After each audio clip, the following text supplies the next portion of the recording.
বাংলাদেশের বাইরে পৃথিবীর বিভিন্ন প্রান্তে যেখান থেকে চ্যানেলে দেখছেন আপনাদের সকলকে সাদর আমন্ত্রণ তৃতীয় মাত্রা দেখবার জন্য। সাম্প্রতিক নানা বিষয় নিয়ে আলোচনার জন্য আমার সঙ্গে স্টুডিওতে রয়েছেন আমার বাবা আছেন বাংলাদেশ জাতীয়তাবাদী দল বিএনপি কেন্দ্রীয় নির্বাহী কমিটির সদস্য এবং ঢাকা জেলা বিএনপি সাধারণ সম্পাদক অ্যাডভোকেট নিপুণ রায় চৌধুরী, এবং আমার ডানে রয়েছেন শাহ মাকদুম ম্যানেজমেন্ট ইউনিভার্সিটির প্রতিষ্ঠাতা এবং চেয়ারম্যান এবং সিঙ্গাপুর বাংলাদেশ সোসাইটির সাবেক সাধারণ সম্পাদক বিএম শামসুল হক। আপনাদের দুজনকে স্বাগত। অ্যাডভোকেট নিপুণ রায় চৌধুরী, আমি জানি যে নির্বাচনের সময় সারা দেশে মোটামুটি ঘুরে বেরিয়েছেন আপনি।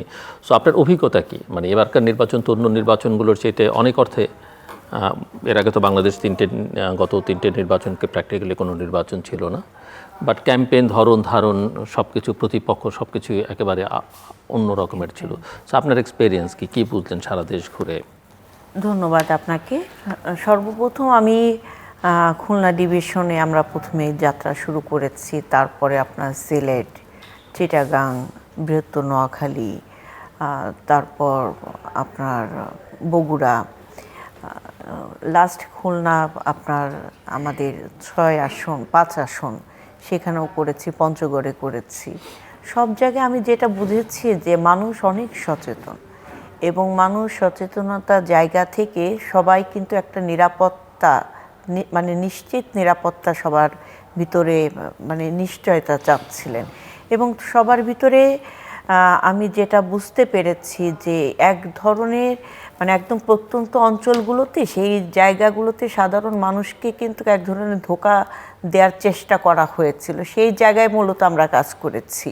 সেখানে আমরা মানুষকে সচেতন করা এবং ধর্মকে বিক্রি করে, ব্যবহার করে যেন কারোর ব্যক্তিগত স্বার্থ সিদ্ধি করতে না পারে, সেই জায়গায় সচেতন করা, সেই জায়গায় ভালো কোনটা মন্দ কোনটা, এই জিনিসগুলো আমরা লোকাল পিপুলের সাথে কথা বলে বোঝাতে চেয়েছিলাম। আমি যখন পঞ্চগড়ে কাজ করেছি তখন আপনার যে ইউনিয়নগুলোতে আমি কাজ করেছি সেটা হচ্ছে ম্যাক্সিমাম হচ্ছে আপনার হিন্দু সম্প্রদায়ের জনগণের বসবাস ওইখানে মানে ওদের জীবন জীবিকা নির্বাহ হয় হচ্ছে আপনার কৃষিভিত্তিক, মানে ফসলের উপর নির্ভর করে। সেই সকল সাধারণ মানুষ তারা কিন্তু এক ধরনের আতঙ্কে ছিল যে আসলে কি হবে, কোন দিকে যাচ্ছে। সেই জায়গায় যখন আমরা তাদের সাথে কথা বলে একদম গ্রামীণ পরিবেশে উঠোন বৈঠকের মাধ্যমে স্বাবলম্বীর ভাষায় আমরা বোঝানোর চেষ্টা করেছি, এবং তারা সেইগুলো শুনেছে, মানে আওতায় নিয়েছে। সেই জায়গায় আমি মনে করি আমরা সফল হয়েছি। যেমন খুলনা 5 আসন আজগর আলী লবি সাহেব আমাদের ওইখানে এমপি প্রার্থী ছিলেন, এবং তিনি খুব শঙ্কিত ছিলেন যে বৃহৎ একটা ভোটার হচ্ছে হিন্দু সম্প্রদায়ের ভোটার। এই ভোটগুলো যদি আমরা আমাদের আওতায় নিয়ে আসতে না পারি তাহলে এই ভোটের উপর ডিপেন্ড করবে পাস ফেল। তো সেখানে আমাদের জামাতি ইসলামের আপনার সাধারণ সম্পাদক তিনি ছিলেন তার প্রতিদ্বন্দ্বী। তো সেই জায়গায় একটা প্রোগ্রামে, মোট কথা আমি বলতে পারি যে একটা প্রোগ্রামে নির্বাচনের মোড় ঘুরে গিয়েছে, আপনার ভোটের চিত্রটা ঘুরে গিয়েছে। তো এই যে একটা মানুষকে বোঝানো, মানুষের ভিতরে ঢোকা এবং মানুষের ভিতরে আস্থা সৃষ্টি করা, এই জিনিসগুলো সত্যি কথা বলতে কি আমরাও তো ট্রেন আপ হয়েছি দল থেকে, বিভিন্ন নেতৃবৃন্দর মাধ্যমে। তো সেই জায়গাগুলো আমরা নিজেদের ভিতর ধারণ করতে পেরেছি বলে আমরা যখন কথা বলেছি, আমি প্রথমে বলেছি আপনারা চোখের ভাষা বোঝার চেষ্টা করেন, আমরা কি বলছি, আপনি আমার মুখের কথা না, আপনি আমার চোখের দিকে তাকাবেন, কারণ চোখ কথা বলে। তো এই জিনিসগুলো যখন আমরা মানে গতানুগতিক বক্তব্যের বাইরে যেয়ে সাধারণ মানুষের সাথে যখন কথা বলছি এবং বাস্তবসম্মত কথা, অঙ্গীকারগুলো আমরা তুলে ধরেছি, যেমন ফ্যামিলি কার্ডের কথা, আপনার স্বাস্থ্যসেবা নিরাপদ নিশ্চিতকরণের কথা, বেকার সমস্যা সমাধানের কথা যখন তুলে ধরেছি, যখন পরিবেশের কথা তুলে ধরেছি, সন্ত্রাস চাঁদাবাজির বিরুদ্ধে আমাদের আওয়াজ তুলতে হবে, এই সকল কিছু, এবং ধর্ম যার যার নিরাপত্তা পাওয়ার অধিকার আমাদের সকলের। আমরা সবচেয়ে বড় একটা জিনিস আমার কাজ করেছে যে আমরা সবাই বাংলাদেশি, যেটা জনাব তারেক রহমান বলেছে, এবং ধর্ম যার যার নিরাপত্তা পাওয়ার অধিকার সকলে। আমরা নির্ভয়ে পথ চলবো, নির্ভয়ে কথা বলবো, আমার কথা আমি যেন বলতে পারি। আর একটা জিনিস কাজ করেছে আমি ইয়াং জেনারেশনের মধ্যে দেখেছি, আমাদের নেতা জনাব তারেক রহমান বলেছিলেন যে প্রতিটি কন্যা সন্তানের স্বপ্ন পূরণের পাশে রাষ্ট্র হবে তার সঙ্গী, প্রতিবন্ধক নয়। এই একটা সেন্টেন্স যখন আমরা কথাগুলো তুলে ধরলাম, ইয়াং জেনারেশনের মেয়েগুলো মানে যার মানে মানে ওদের চোখ দিয়ে যেন পানি পড়ছে, জল পড়ছে। এবং তখন আমি বললাম যে দেখো, তোমার স্বপ্ন পূরণের পাশে অনেক সময় তোমার পরিবার প্রতিবন্ধকতা সৃষ্টি করে, সমাজ করে। সেই জায়গায় রাষ্ট্র যদি তোমার সঙ্গী হয়, তোমার নিরাপত্তা যদি নিশ্চিত করতে পারে, তুমি তোমার কথা বলতে পারো, নির্ভয় পথ চলতে পারো, তখন তোমার স্বপ্ন পূরণের পাশে বাধা কে থাকে? তুমি তো অনেক দূর পর্যন্ত আগাতে পারবা। তো তারেক রহমান সেই সম্ভাবনার কথা বলছে। এই জিনিসগুলো আমি দেখেছি আসলে কিছু কিছু বক্তব্য, কথা, এটা মানুষের হৃদয়ে টাচ করেছে। ফ্যামিলি কার্ডের একটা বিষয়, যে পরিবারের জ্যেষ্ঠ নারী সন্তান মানে নারী সদস্য, তিনি এই ফ্যামিলি কার্ড পাবে। কারণ ওই নারী সদস্য তিনি যেমন পরিবারের সকলের খেয়াল রাখেন, এবং তিনি যদি স্বাবলম্বী হয়, গোটা পরিবার স্বাবলম্বী হবে। এই যে একটা নিরাপত্তা পাওয়া, কিংবা আমাকে স্বাবলম্বী করবে, এই জিনিসগুলো কিন্তু মানে আমাদের গ্রাম পর্যায়ে মা বোন সবার ভিতরে এই জিনিসটা এনেছেন। যে তার পাশাপাশি আমরা আরেকটা কথা তুলে ধরেছি যে আমাদের নেতা জনাব তারেক রহমান তিনি বলেছেন তার জীবনে 3 জন নারী তার পথের মানে জীবন চলার পথে সবচেয়ে বড় অনুপ্রেরণা। প্রথমত তার মা বেগম খালেদা জিয়া, তার সহধর্মিণী ডাক্তার জোবাইদা রহমান, এবং তার কন্যা ব্যারিস্টার জাইমা রহমান।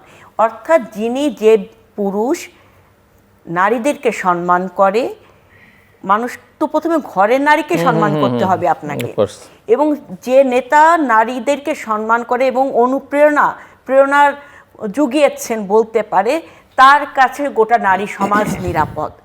এই জিনিসগুলো কিছু কিছু জিনিস খুব টাচি হয়েছে, এবং আমি মনে করি এটা আমাদের ভোটের যুদ্ধে জন্য খুব বড় অ্যাচিভমেন্ট ছিল। এবং এই অ্যাচিভমেন্টের দেখা এবং কথার মধ্য দিয়ে এসছে নিঃসন্দেহে দীর্ঘদিনের নিপীড়ন, নির্যাতন এবং তারপরে স্বপ্ন সব মিলিয়ে। আমি একটু আপনার কাছ থেকে বুঝতে চাই যে নির্বাচন তো হলো 12 তারিখে, 17 তারিখে তারা শপথ নিলেন, নতুন সরকার গঠিত হলো, কয়েকটা দিন গেল, আপনি কি দেখছেন? জি, thank you so much Dilur ভাই। It's a wonderful meet again, যে অনেকদিন পর আমরা কথা বলছি এই বিষয়ে। এর মাঝে অনেক কিছু ঘটে গেছে বাংলাদেশে, এবং দীর্ঘ 17 বছরের আওয়ামী দুঃশাসন, ফ্যাসিস্ট দুঃশাসন, নির্যাতন, নিপীড়ন, গুম, হত্যা এবং অর্থনৈতিক বিপর্যয়, দুর্নীতি, দমননীতি, স্বজনপ্রীতি, এগুলোর প্রেক্ষাপটে একটি নতুন রাজনৈতিক পরিবর্তন, সেটা গণ অভ্যুত্থান বা বিপ্লব যে নামেই আপনি ডাকেন না কেন, সেই প্রেক্ষাপটে সেই 36শে জুলাই বা 5ই আগস্টের একটা পরিবর্তনের মাধ্যমে বাংলাদেশে একটি নতুন যাত্রা শুরু হয়েছিল। সেই যাত্রা ছিল অনেক আকাঙ্ক্ষিত যাত্রা, সেই যাত্রা ছিল অনেক প্রত্যাশার যাত্রা, সেই যাত্রা ছিল একটি নতুন এবং নতুন বন্দোবস্তের, নতুন সিস্টেমের এবং নতুন কিছু উপহার দেওয়ার জন্য এই জাতিকে একটা সম্ভাবনাময় নতুন দিক উন্মোচন করেছিল। 5ই আগস্টের পট পরিবর্তন, 36শে জুলাইয়ের পট পরিবর্তনের পরে সব মহল থেকে যে কথাটা বারবার বলা হচ্ছিল যে আমরা একটি নতুন বাংলাদেশ দেখতে চাই, একটি নতুন রাজনৈতিক বন্দোবস্ত দেখতে চাই, এবং অতীতের সেই রাজনৈতিক কালচার, অতীতের সেই রাজনৈতিক মানে ধারা, সেটার পরিবর্তন করে আমরা যাতে একটু নতুন ধারা তৈরি করতে পারি, সেই ধরনের একটি গণজাগরণ বা উন্মেচন হবে বা হতে পারে, এরকম একটা বিপুল সম্ভাবনা নিয়েই কিন্তু ফ্যাসিস্টের পতন এবং নতুন যাত্রা আমরা শুরু করেছিলাম। Having said that, keep in mind on that, তার পরবর্তী 18 মাসের মধ্যে দিয়ে আমরা একটা জাতীয় নির্বাচন, আমাদেরকে বুঝতে হবে যে আগের প্রেক্ষাপট এবং বর্তমান প্রেক্ষাপট আমি শুধু ভাষা দিয়ে প্রয়োগ করলে হবে না, মানে ইনস্টিটিউশনালি বা পরিবর্তনের জন্য মূলত আমরা কি পরিবর্তনটা আশা করেছিলাম, কি পরিবর্তনটা আমরা পেয়েছি, বা কি পরিবর্তনটা আমাদের পেতে হবে। That is the very vital and essential question in two raise up today, যে আমাদেরকে এটা ভাবতে হবে। আমরা সবাই বলছিলাম যে একটা গণতান্ত্রিক সরকার না আসলে, গণতান্ত্রিক সরকার প্রতিষ্ঠিত না হলে আন্তর্জাতিকভাবে, রাজনৈতিকভাবে, সামাজিকভাবে স্টেবিলিটি আসবে না, which can be true. But এইটা আসার আগে আমাদের যে সংস্কার নিয়ে বা নতুন রাজনৈতিক বন্দোবস্ত নিয়ে যে আলোচনাগুলো রাজনৈতিক মহলে দীর্ঘ সময় শুরু হয়েছিল, এবং সেটা একটি সনদের মাধ্যমে, একটা ডিক্লারেশনের মাধ্যমে আমরা মোর অর লেস অনেক কিছুর বিনিময়ে একটা সনদ আমরা তৈরি করতে পেরেছি, বা যেটা সবাই সর্বসম্মতিক্রমে, কেউ নোট অফ ডিসেন্ট, কেউ উইদাউট নোট অফ ডিসেন্টের মাধ্যমে আমরা একমত হতে পেরেছি। That was the two things in our election this time. Number one, যে নতুন রাজনৈতিক বন্দোবস্ত বা নতুন রাজনৈতিক সনদ বা সংস্কারের যে সনদ, এটার ব্যাপারে একটা জনগণের মতামত আছে কিনা, বা জনগণ এটাতে সমর্থন দিচ্ছে কিনা।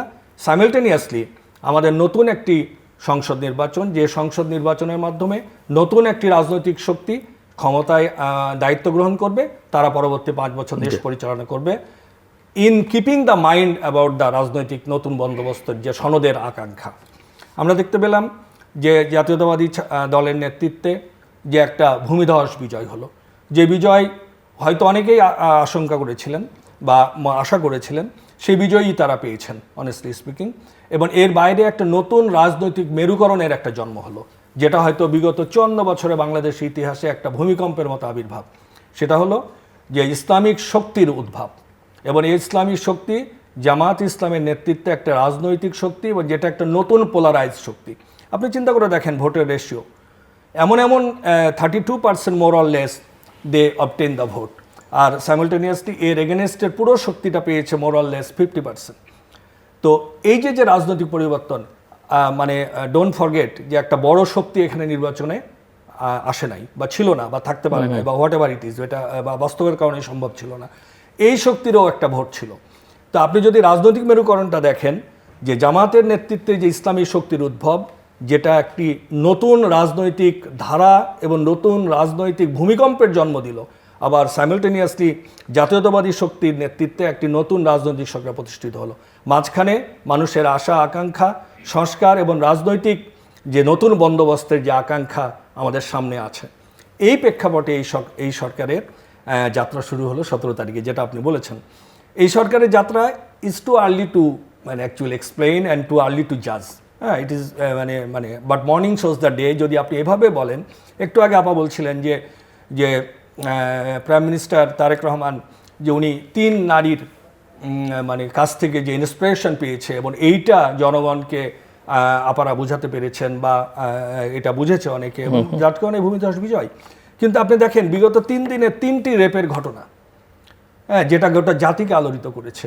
নরসিংদীর ঘটনা, ঈশ্বরদীর ঘটনা এবং হাতিরঝিলের ঘটনা, এবং 3টাই একটা কিশোরী, অ্যাবাউট 15 ইয়ার্স এবং 6 ইয়ার্স ওল্ড। আমরা এর আগে রাজনৈতিক সরকার, বিএনপি সরকারের সময় দিনাজপুরে ইয়াসমিন হত্যা দেখেছিলাম, এবং তার পরবর্তীতে কি রাজনৈতিকভাবে এটাকে ব্যবহার করা হয়েছিল। তো এই নতুন সরকারের সামনে যেখানে নারীবান্ধব হওয়ার কথা, সেখানে এই ধরনের একটি ঘটনা, এবং সেটাতে যারাই দলীয় পরিচয় হোক বা না হোক, কিন্তু এইটাতে যে টাইপের অ্যাকশন দরকার ছিল, বা হয়তো এর চেয়েও বেশি কিছু করা যেত কিনা, সেটা নিয়েও প্রশ্ন আসতে পারে।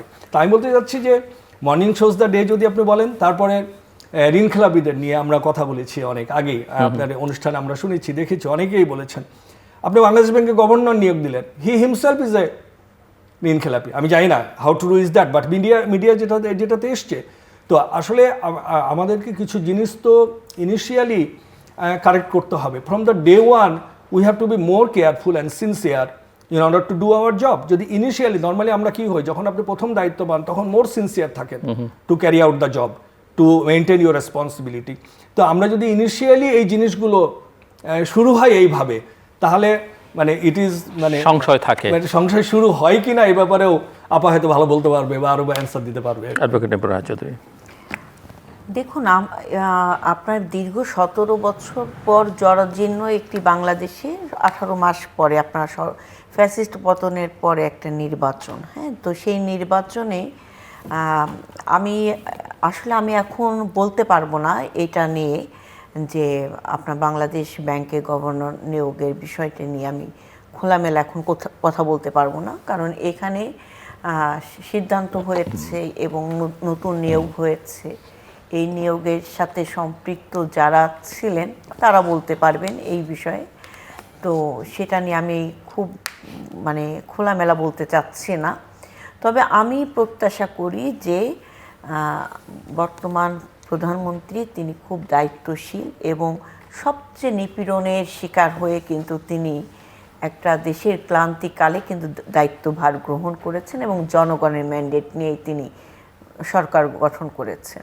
তো সেই জায়গায় তীক্ষ্ণতার দিকেও যেমন তাকে নজর রাখতে হবে, গণমানুষের আশা আকাঙ্ক্ষার প্রতি তার প্রতিফলনটা যেন ঘটে, মানুষ যেন অনুভব করতে পারে যে না, আমরা যে একটা ফ্যাসিস্ট রিজেন্ট গভর্নমেন্টের পরে, পতনের পরে যে একটা নতুন সরকার এসেছে, তারা আমাদের আশা আকাঙ্ক্ষার প্রতিফলন ঘটাচ্ছেন কিংবা চেষ্টা করছেন।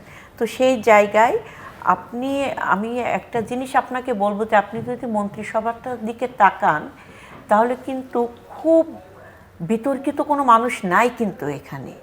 হ্যাঁ, তো হয়তো অনেকের সাথে অনেকের পরিচয় কম হতে পারে, কিন্তু তাদের কিন্তু কাজ করার অভিজ্ঞতা কিংবা তাদের অতীত অভিজ্ঞতা বলেন কিংবা তাদেরকে নিয়ে প্রশ্নবিদ্ধ সেরকম কোনো কিছু নাই। এটা কিন্তু একটা প্লাস পয়েন্ট। হ্যাঁ, তো এমন কোনো মানুষ নাই যে তাকে নিয়ে কথা বলতে পারবে।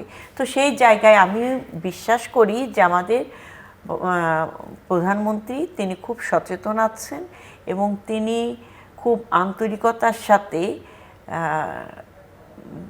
সাধারণ মানুষের মতো চলে ফিরে তিনি চাচ্ছেন যে মানুষের যা আশা আকাঙ্ক্ষার প্রতিফলন ঘটাতে। মন্ত্রিসভা নিয়ে মিস্টার শামসুল হক বলবেন যদি ওনার কিছু বলবার থাকে, বাট আমার কাছে আপনার কাছে আমার প্রশ্ন হচ্ছে যে কয়েকটা দিন তো আমরা দেখলাম, চ্যালেঞ্জেস কি দেখছেন বা অঙ্গীকার যেগুলো সেগুলো কতখানি বাস্তবায়ন এটা পুরোটাই চ্যালেঞ্জ করা যাবে বলে মনে করেন, বা কী কী ধরনের চ্যালেঞ্জ আছেন? উনি একটা প্রশ্ন তুলেছেন ওই যে নতুন বন্দোবস্ত, জুলাই চার্টার, সেই অঙ্গীকারগুলো উনি পরিষ্কার করে বলেননি, বাট সেই অঙ্গীকারগুলো পূরণের ক্ষেত্রে বিএনপি কতটা কমিটেড, এইসব প্রশ্ন।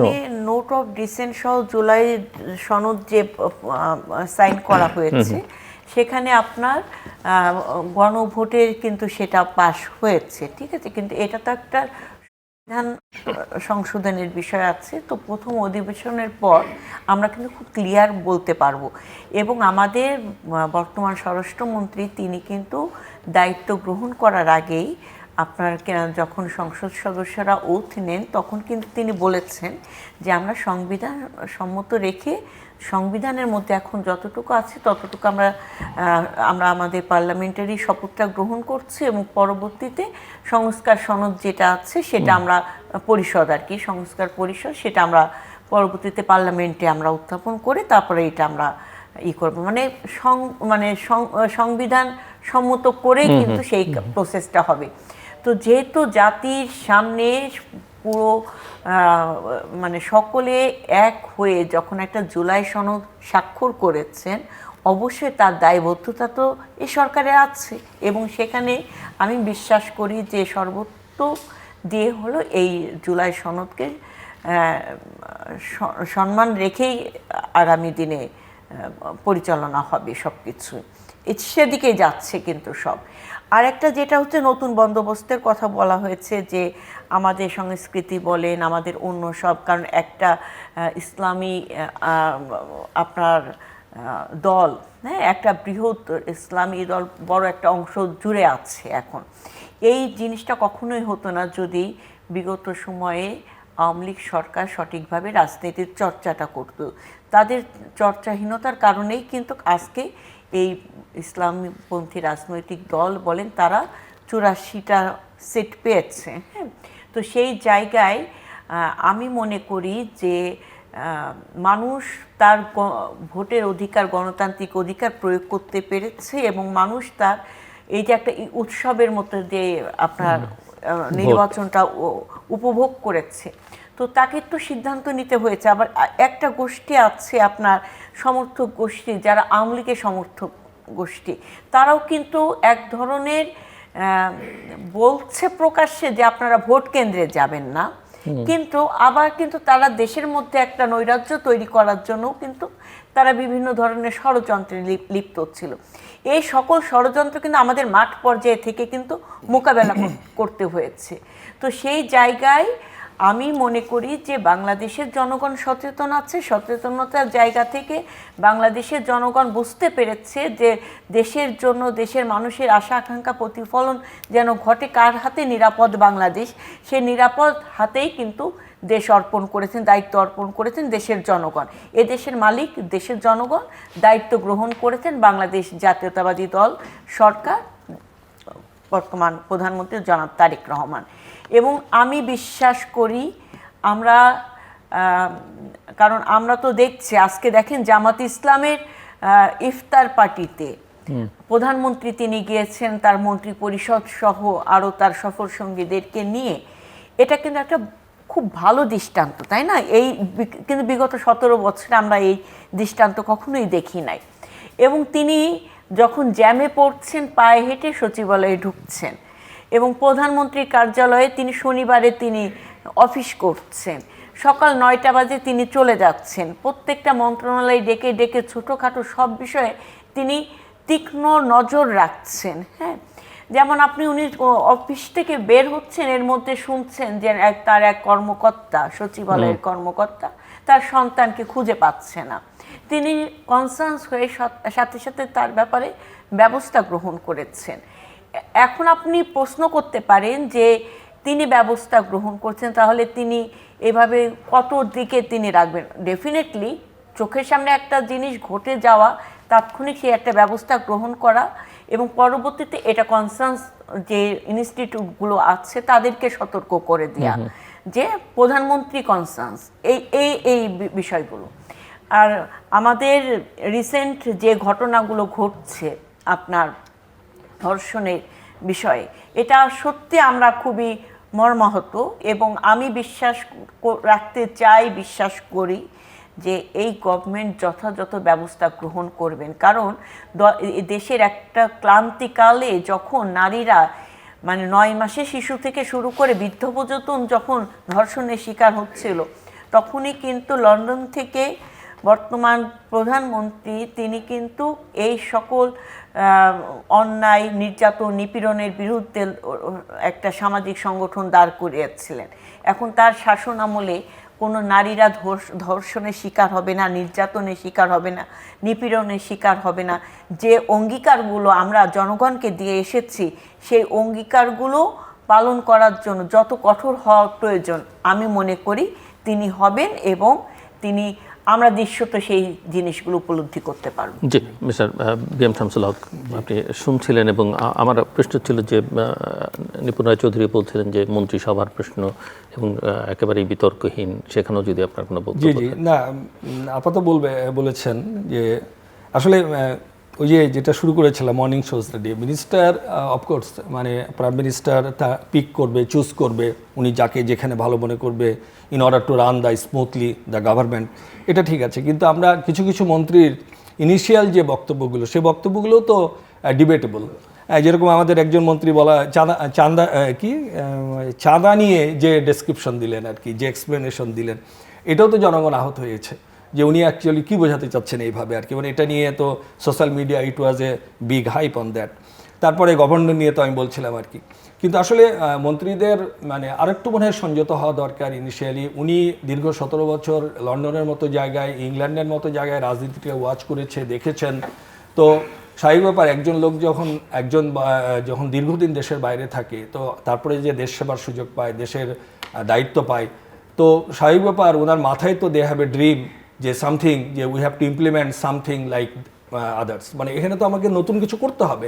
তো সেই জায়গাগুলোতে যখনই মন্ত্রীরা এরকম পারফরমেন্স করবে, আমার বিশ্বাস উনি হয়তো, আমি জানি না সামনে আমরা দেখতে পাবো কিনা, যে যদি তাকে দিয়ে পারপাস সার্ভ না হয়, তাকে দিয়ে যদি দায়িত্ব পালন না হয়, এটা তো পার্মানেন্ট জব না 5 বছরের জন্য, he could change it immediately. কিন্তু যাতে এগুলো লাইবিলিটিস না হয়ে যায়, যেহেতু প্রচুর লোক আছে, অনেক লোক আছে মন্ত্রী করার মতো, যোগ্যতম লোকও অনেক পাওয়া যাবে।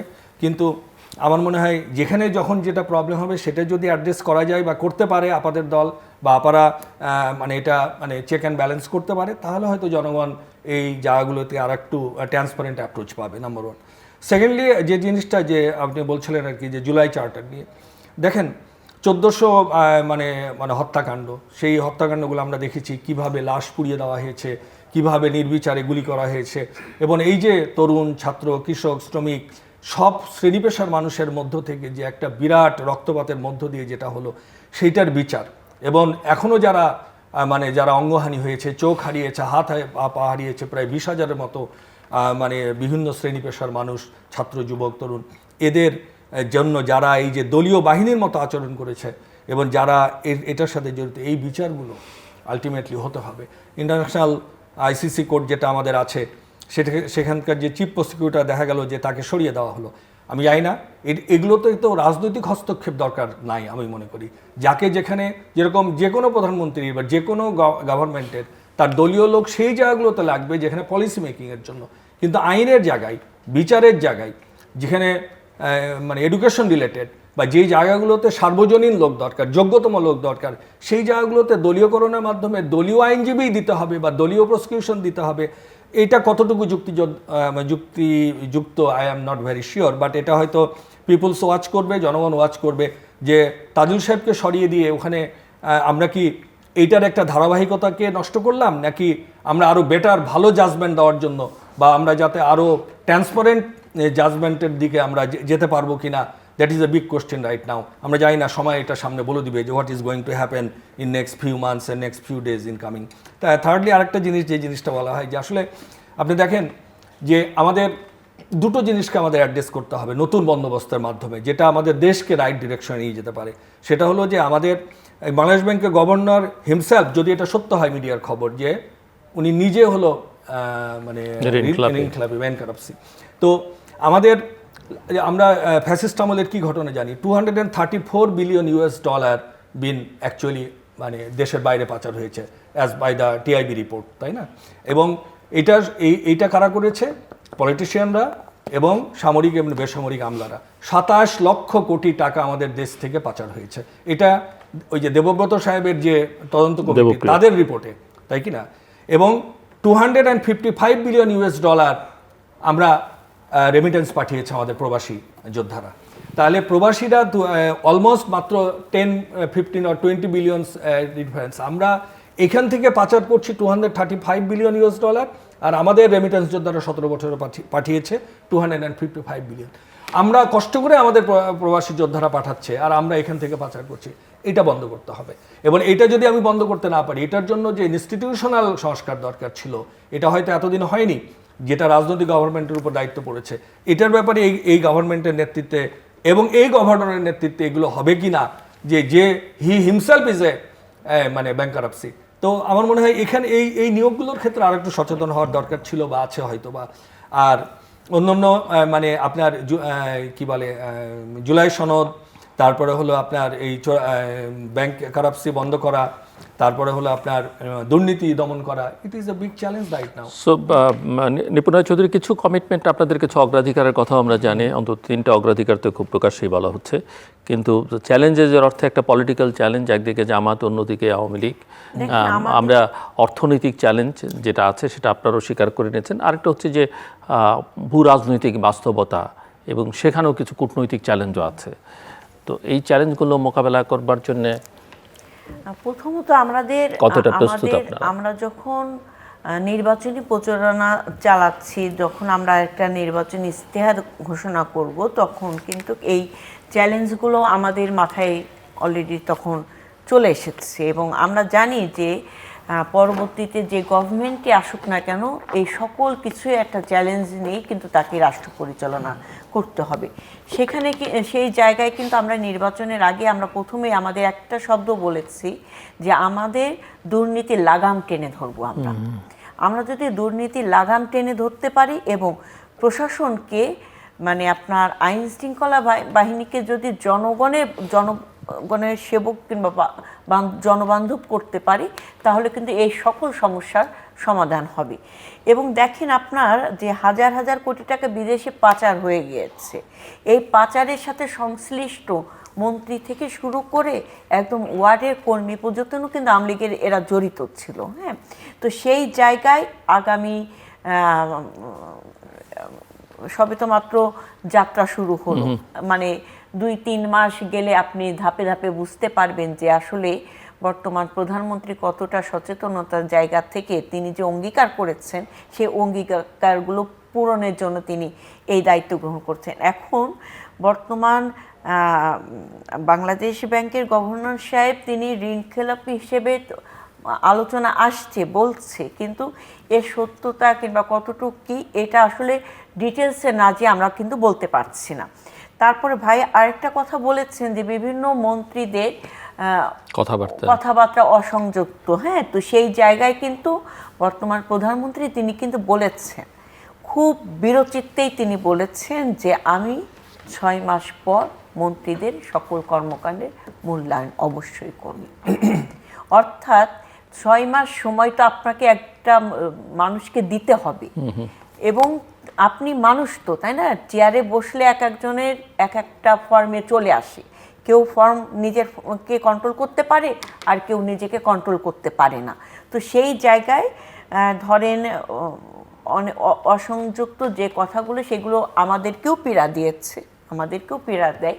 তো সেই জায়গায় তিনি কি নিজেকে শুধরাচ্ছেন কি না, কিংবা তাকে শুধরানোর কথা বলা হলো কি না, এবং পরবর্তীতে তিনি নিজেকে যদি শুধরাতে না পারেন, তিনি যদি মানে দায়িত্বশীল জায়গায় থেকে যদি দায়িত্বশীলতার ভূমিকা পালন করতে না পারে, ডেফিনেটলি 6 মাস পর যখন মূল্যায়ন হবে চেঞ্জ হবে। কারণ আমরা তো দেখেছি যে আপনার মিনিস্ট্রি তো চেঞ্জ হয়, যে কোনো সময় হতে পারে, যে কোনো সময় চেঞ্জ হতে পারে। তো এই যে 6 মাস পরে আমি মূল্যায়ন করব, 6 মাস পর আমি বলবো, এই কথাটাই কিন্তু অনেক বড় মেসেজ চলে গিয়েছে আপনার পুরো মন্ত্রী পরিষদে। উনি কিন্তু মন্ত্রী পরিষদে বসেই কিন্তু এই কথাগুলো বলেছেন। এবং তিনি প্রথম বৈঠকে তিনি দেখেন আপনার সংসদীয় যে প্রথম বৈঠক হয়েছে সেই বৈঠকে বলেছেন যে আমরা ট্যাক্স গাড়ি নেব না, প্লট নেব না, এবং তিনি নিজেও সরকারি তেল কিংবা যানবাহন মানে ড্রাইভার ইউজ করবেন না, এটা বলেছেন। এবং তিনি মন্ত্রী পরিষদে বলেছেন দেখেন আমরা একটা খুব জটিল চ্যালেঞ্জিং সময়ে আমরা দায়িত্ব গ্রহণ করেছি, আমি চাই যে আপনারা সবাই দায়িত্বশীলতার সাথে আমাকে সহযোগিতা করবেন। এবং আমি বিশ্বাস করি, আমি বিশ্বাস রাখি যে এই মন্ত্রী পরিষদ বলেন এই প্রধানমন্ত্রী তিনি সফল হবেন, কারণ তিনি গণমানুষের ভোটে নির্বাচিত, জনগণের ম্যান্ডেট নিয়ে তিনি রাষ্ট্র পরিচালনার দায়িত্ব নিয়েছেন। তিনি বলেছেন ক্ষমতা চেয়ার নয়, আমি জনগণের সেবক হয়ে কাজ করতে চাই। সো মিস্টার জুয়েল, আপনি কি কি চ্যালেঞ্জ দেখেন সরকারের জন্য? চ্যালেঞ্জ তো there is a multiple challenge সাহেব। যে এখন দেখেন ওই আপা বলছিলেন যে দুর্নীতির লাগাম টেনে ধরতে হবে। তো ইনস্টিটিউশনালি দুর্নীতির যে আমরা জানি হিসাবটা আর কি, যে কত 27 লক্ষ কোটি টাকা পাচার হয়েছে জাস্ট 17 ইয়ার্সে, যেটা ইট ইজ এ হিউজ অ্যামাউন্ট। তো এটার পিছনে মূলত আপনি যদি ইনস্টিটিউশনালি দেখেন দুই তিনটা প্রতিষ্ঠান জড়িত ছিল। যে সামরিক বেসামরিক আমলা এগুলো তো বিচ্ছিন্নভাবে আছে, কিন্তু মোটা দাগের যদি আপনি দেখেন সেটা হলো এস আলম এবং সামিট এবং অন্যান্য দুই একটা। আমরা এস আলমকে নিয়ে কি কানাঘোষা শুনতে পাচ্ছি, সামিটকে নিয়ে কি কানাঘোষা শুনতে পাচ্ছি। তো এখন যদি আপনি এস আলম যে 10টা ব্যাংকের 11টা ব্যাংককে ধ্বংস করে দিয়ে গেছে, বাংলাদেশের অর্থনৈতিক একটা বিপর্যয় অবস্থায় নিয়ে গেছে, যেটার জন্য স্পেশাল একটা টাস্কফোর্স করা হয়েছিল বাংলাদেশ ব্যাংকে, যে এই অবস্থা থেকে এই ব্যাংকগুলোকে উদ্ধার করা, হোয়াটএভার কিছু অ্যাকশন নেওয়া। এখন যদি এস আলম আবার বীর দর্পে কামব্যাক করতে পারে তার পুরনো চরিত্রে, সামিট যদি কামব্যাক করতে পারে, তাহলে আপনি কোথায় কিভাবে লাগাম ধরে টানবেন? তা আপনাকে ইট ইজ ট্রু যে it is too early two মানে সে দ্যাট, বাট আমি বলতে যাচ্ছি যে সময় তো দিতে হবে, এক্স্যাক্টলি সময়ও দিতে হবে, কিন্তু এই জিনিসগুলো আমাদের ভুলে গেলে চলবে না। কিন্তু এই জন্য people are watching honestly, and all the observer are watching যে how the things going on, is it going to the right direction or not? এই জিনিসগুলো আমাদেরকে তো সামনে চিন্তা করতে হবে। তো এই জন্য আমি বলছিলাম যে দুর্নীতির লাগাম টেনে ধরা, এটা যেরকম আমরা ফ্যাসিস্ট আমলেও শুনেছি, কিন্তু ফ্যাসিস্ট আমলের আমরা নিজেরাও দেখেছি যে তখন কিভাবে দুর্নীতি হয়েছে। তৎকালীন প্রাইম মিনিস্টারের পিয়ন যখন 400 কোটি টাকা নিয়ে চলে যেতে পারে, এবং সেটা যখন প্রাইম মিনিস্টার অ্যাডমিট করে, নিজেই বলেছেন, উনি নাম বললে সবাই জানতো কিনা সেটাও আমরাও তো কেউ জানতাম না তখন ব্যাপারটা কি পর্যায়ে দাঁড়ায়। উনিও বলতেন যে আমরা জিরো টলারেন্স লুক। তো এই জন্য পিপলসটা, সাধারণ মানুষ কিন্তু এখন অনেক সচেতন, যার ফলে আপনি কি বলছেন, what you are saying and what you are doing, এইটা কিন্তু যদি সামঞ্জস্য না থাকে, এখন পিপল অপশন আছে কেন যে জাতীয়তাবাদী দল, প্রাইম মিনিস্টার তারেক রহমানের নেতৃত্বে যে গভর্নমেন্ট আমাদের সামনে এসছে, আপনি যেটা বলছিলেন যে ইট is a big challenging days is coming, because আপনি যখনই ভুল করবেন এখন মনে করার কোনো কারণ নাই যে জনগণ গ্যারান্টেড সাপোর্ট আপনার দিকেই থাকবে। There is option, peoples can choose something else. Because কেন এটা হচ্ছে, ফিলোসফিক্যাল একটা স্ট্যান্ড আছে জিল্লুর ভাই, সেটা হলো যে ভারতীয় আধিপত্যবাদের বিরুদ্ধে বা ভারতীয় মানে ভারত বিরোধী যে সেন্টিমেন্টটা, যেটা বাংলাদেশে মানে সার্বজনীন একটা রাজনৈতিক মেরুকরণ ছিল বা আছে, সেই মেরুকরণটা আগে অ্যান্টি আওয়ামী লীগের কারণে, অ্যান্টি ভারতের কারণে এইটার মেজর ফ্র্যাকশনটা চলে যেত বিএনপির কাছে। কেন যেত? মানুষ মনে করতো, এদেশে জনগণ মনে করতো যে ভারত বিরোধী শক্তি ডিভাইডেড হলে আবার প্রো ভারত, প্রো ইন্ডিয়ান শক্তি ক্ষমতায় থাকতে পারবে, যার ফলে anti Indian establishment, anti Indian রাজনৈতিক শক্তিটা অলওয়েজ বিএনপি যত ভুলই করুক না কেন বা যে পর্যায়েই থাকুক না কেন, যদিও that time Jamaat also bill active, কিন্তু জামাতকে তখন সেকেন্ড অপশন মনে করতো, first option always think about BNP. এই কারণে অ্যান্টি ইন্ডিয়ান, ভারত বিরোধী জনমত এবং ভোট এটা সবসময় বিএনপির কাছে যেত। বাট আওয়ামী লীগের পতনের পর এখন কিন্তু ওই মেরুকরণ আর নাই, যার ফলে এখন মানুষ মনে করবে যে বিএনপি যদি ফেল করে, বিএনপি যদি মানে ডেলিভার করতে না পারে, বিএনপি যদি তার রাজনৈতিক সিদ্ধান্ত নিতে ঠিকমতো না পারে, দেশ পরিচালনা করতে না পারে, আইন শৃঙ্খলা উন্নয়ন করতে না পারে, অর্থনৈতিক বিপর্যয় ঠেকাতে না পারে, স্বজনপ্রীতি, দুর্নীতি, দমননীতি থেকে ঊর্ধ্বে উঠতে না পারে, তাহলে স্বাভাবিক ব্যাপার এখন আর ওই ভয় নাই যে প্রো ইন্ডিয়ান শক্তি ক্ষমতায় চলে যাবে, কাজে আমাকে বিএনপিকেই যেন প্রকারে ক্ষমতায় রাখতে হবে বা ক্ষমতায় আনতে হবে, বিকজ এখন বেটার চয়েস আছে আরেকটা, অথবা অপশন আছে। বেটার চয়েস আপনি বলি বা না বলি, একটা অপশন আছে, সেটা রাইট না রং, ভালো না মন্দ, সেই আলোচনা, ideological debate is different. But এখন অ্যান্টি ইন্ডিয়ান শক্তিকে, মানে কি ভারত বিরোধী শক্তিকে ক্ষমতায় রাখতে হলে বিএনপি একমাত্র শক্তি, এটা মানুষ মনে করে না, যার কারণে এই ইসলামী শক্তির উত্থান হয়েছে। না তা না হলে এত কম সময়ের ব্যবধানে 17 বছরের নির্যাতন নিপীড়ন সহ্য করে একটা ইসলামী শক্তি মাত্র 1.5 বছরের ব্যবধানে এত বড় একটা মেরুকরণের মধ্য দিয়ে একটা বিরাট রাজনৈতিক শক্তি হিসাবে আত্মপ্রকাশ করতে পারতো না, যার ফলে ফিলোসফিক্যাল স্ট্যান্ড হলো এইটা। কাজে BNP has to be very careful and sincere in order to run the government and society in such a way যে they are not suppose to do any mistake which they give you their opponent is a plus point. এটা কিন্তু বিএনপিকে আপনাদেরকে বারবার ভাবতে হবে আর কি। তো এই কারণে আমি মনে করি যে এই জিনিসগুলো সামনে রেখে, এবং এখানে বিরোধী দলের যারা আছে তাদেরকেও they are taking the advantage, they are taking the opportunity, because এত বড় একটা ম্যান্ডেট নিয়ে যদি if they cannot run the country properly, এবং that is challenging as well, যে আপনার যখন অ্যাবসোলিউট মেজরিটি পান, there is a lot of things in front of you, যে how you can deliver and how you can promote and how you can change it, because আমাদের রাজনৈতিক এলিমেন্টগুলো, আমাদের সামাজিক এলিমেন্টসগুলো is not easy, যে আপনার কথা সবাই শুনছে, প্রাইম মিনিস্টার এবং অনেক আপনাদের মতো অনেক দায়িত্বশীল ব্যক্তি তারা বলছেন যে চাঁদাবাজি বন্ধ করতে হবে। আপনি বলেন তো, যে আপাকেও আজকে জিজ্ঞেস করেন চাঁদাবাজি কি পুরোপুরি বন্ধ হয়েছে, দখলবাজি কি বন্ধ হয়েছে? হয়নি। আধিপত্যবাদ মানে আপনার যে মানে বিভিন্ন জায়গায় যে অসামঞ্জস্যগুলো, এগুলোকে বন্ধ হচ্ছে না। ইট ইজ টু আর্লি, হয়তো হবে, সময় লাগবে, যদি এই আন্তরিকতা থাকে, যে এই অবস্থানটা যদি আমরা রাজনৈতিক শক্তি এখন যারা ক্ষমতায় আছে তারা যদি মেনটেন করতে পারে, তাহলে মাই পয়েন্ট ইজ দ্যাট যে challenge is lot, but there is opportunity also, because you got the power, you got the system, you got everything in your hand. If you wanted to do the right direction, if you wanted to make the country in a different direction, you can do it. That is the big question. Either you like it or you want to do it or not. That is the big question. দেখেন 17 বছর যে fascist গভর্নমেন্টের সময় যত নির্যাতন নিপীড়ন বলেন, সেটা বিএনপি নেতৃবৃন্দ কিন্তু সবচেয়ে বেশি নির্যাতন নিপীড়নের শিকার হয়েছে।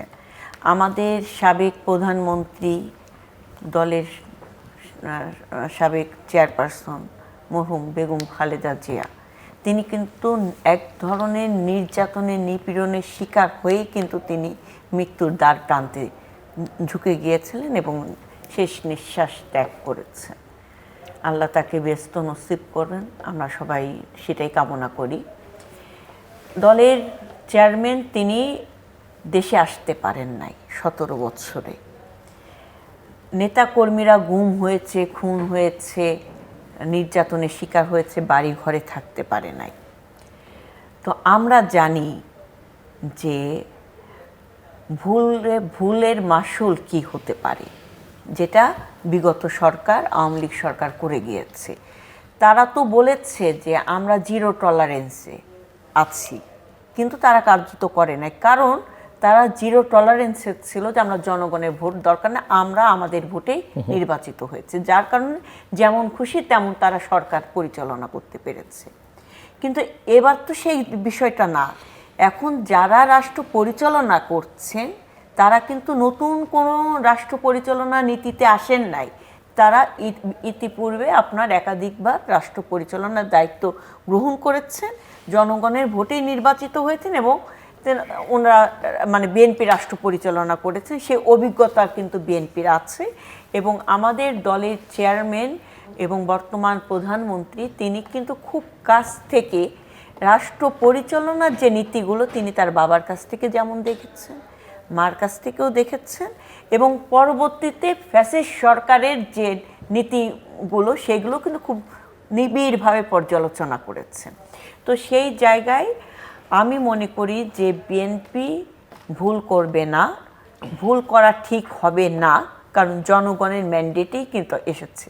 ভাই যে কথাটা বলেছে আমি একমত, যে জনগণ তার সিদ্ধান্ত পরিবর্তন করবে আগামী 5 বছর পর, যদি সঠিক ডেলিভারি যদি আমরা দিতে না পারি, অপশন আছে তার সামনে, সিদ্ধান্ত পরিবর্তন নাও করতে পারে, করতেও পারে। আমরা কখনোই তো কোনো ব্যক্তি কিংবা কোনো মানুষ চাবে না, কিংবা কোনো দায়িত্বশীল জায়গায় প্রাইম মিনিস্টার কখনোই চাবে না তিনি ব্যর্থ হন, কারণ তিনি নিজেকে সফল করার জন্য তিনি নিজে মানে সৎ থেকে এবং পরিবার পরিজন আত্মীয় স্বজনের ঊর্ধ্বে যে তিনি গণমানুষের প্রধানমন্ত্রী, তিনি কিন্তু কোনো ব্যক্তি দল কিংবা গোষ্ঠীর প্রধানমন্ত্রী না। সেই দায়িত্ব তিনি গ্রহণ করার আগে তিনি উপলব্ধি করে তিনি কিন্তু সেই দায়িত্ব গ্রহণ করেছেন। আমি বিশ্বাস করি একটু ধৈর্য রাখি আমরা, 1 মাসও হয়নি, তো পর্যায়ক্রমে আমরা দেখব, ভুল থাকলে অবশ্যই সেটা সংশোধন হবে।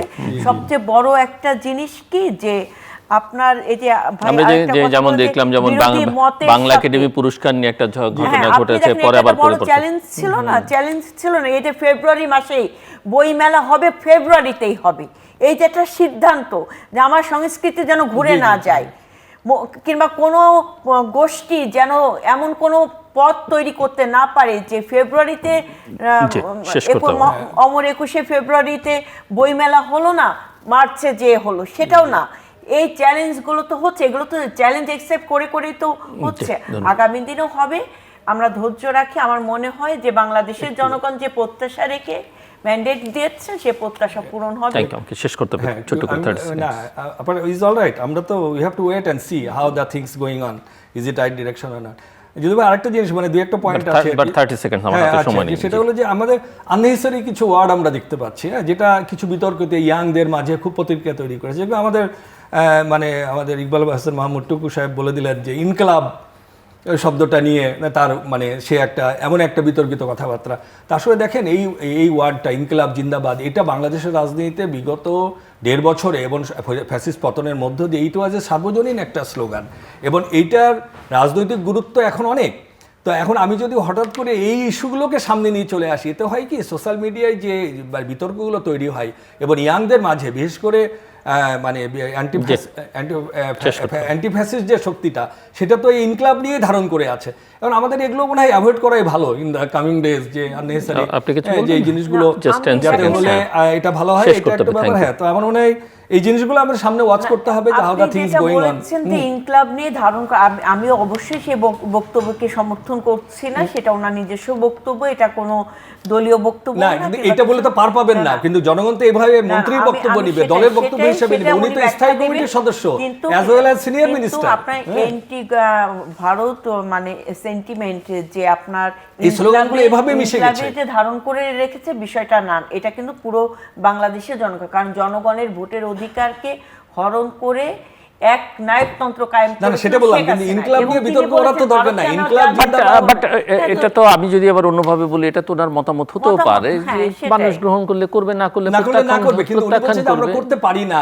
উনি ওই পর্যায়ে থেকে বলাটা ঠিক কিনা, এটাই বিগ কোশ্চেন। এটাই ওনার মতামত থাকতেই পারে। আননেসেসারি ইস্যুগুলো আনার দরকারটা কি এখন? এই মুহূর্তে আর কি। অনেক ধন্যবাদ। দর্শক, অনুষ্ঠানের শেষ প্রান্তে আমরা সামাজিক যোগাযোগ মাধ্যম ফেসবুক, এক্স এবং ইউটিউবে তৃতীয় মাত্রা লাইভ স্ট্রিম হচ্ছে, আপনারা দেখতে পারেন। টেলিভিশনের পর্দায় দেখতে না পারলে যে কোনো সময় যে কোনো স্থান থেকে ইউটিউবে তৃতীয় মাত্রা চ্যানেলটি সাবস্ক্রাইব করে এই পুরোনো পর্বগুলো আপনারা দেখতে পারেন। Mister BM. শামসুল হক এবং অ্যাডভোকেট নিপুণ রায় চৌধুরী অসংখ্য ধন্যবাদ এই আলোচনা অংশ নেবার জন্য। দর্শক, সরকার মাত্র যাত্রা শুরু করলো। দীর্ঘকাল বাংলাদেশ গণতন্ত্রহীনতার মধ্যে ছিল, গণতান্ত্রিক প্রক্রিয়াটা উত্তরণ ঘটেছে। আমরা চাইব যে এই প্রক্রিয়াটা যেন একটি স্থায়িত্ব পায় এবং অবশ্যই এর জন্য সরকারকে সময় দিতে হবে, কিন্তু একই সঙ্গে সরকারকেও আসলে প্রতিটা দিন প্রতিটা পদক্ষেপ খুব বুঝে শুনে সামনে এগোতে হবে। আমাদের সঙ্গে থাকবার জন্য অসংখ্য ধন্যবাদ। আপনাদের সবার জন্য শুভকামনা।